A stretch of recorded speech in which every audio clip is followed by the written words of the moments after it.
Iran supremo పట్ల సానుభూతి వ్యక్తం చేయలేదు.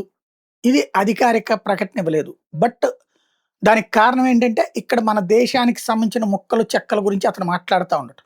బట్ చనిపోయిన తర్వాతన ఇప్పుడు ఆళ్ళ అంత్యక్రియలు జరిపితే ఖచ్చితంగా తగినటువంటి ఇక్కడి నుంచి పంపిస్తారు. యాక్చువల్‌గా చూస్తే 2024లో హెలికాప్టర్ ప్రమాదంలో మరణించిన ఇరాన్ అధ్యక్షుడు ఎబ్రహీం రైసీ అంత్యక్రియలకి భారత ప్రతినిధిగా ఉపరాష్ట్రపతి జగదీప్ ధన్‌ఖడ్ హాజరయ్యారు.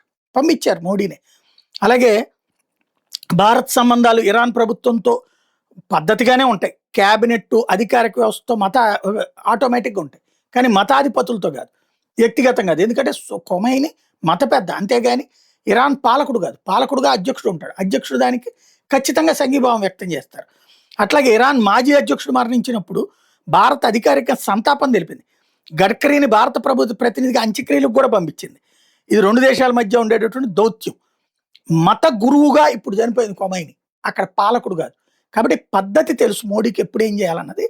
చర్చించాల్సిన అంశాల్లో కూడా అదే ఉంది. అదే సందర్భంలో వాస్తవంగా ఈ చనిపోయినటువంటి నాయకుడు షియా మత నాయకుడే కాదు అంటూ ఆ దేశంలో స్వయం ప్రకటిత నాయకుడే, ప్రపంచ షియాలు గుర్తించిన మత నాయకుడు ఇరాక్లో ఉన్నాడు, ఇరాన్లో కాదు అంటూ భారతీయ షియా ముస్లింల పర్సనల్ లా ఒకటి చెప్పుకొచ్చింది. ఆ మత పెద్దలు గుర్తించలేదని ఇంతకుముందే చెప్పుకొచ్చారు. కాబట్టి ఇక్కడ మోడీ మత పెద్దకి నివాళులు అర్పించాలా, అది కూడా వివాదాస్పదమైనటువంటి సందర్భంలో, లేదా సిస్టమేటిక్గా పాలకుడికి ఇవ్వాలా అన్నటువంటిది ఇక్కడ కీ పాయింట్ అనమాట.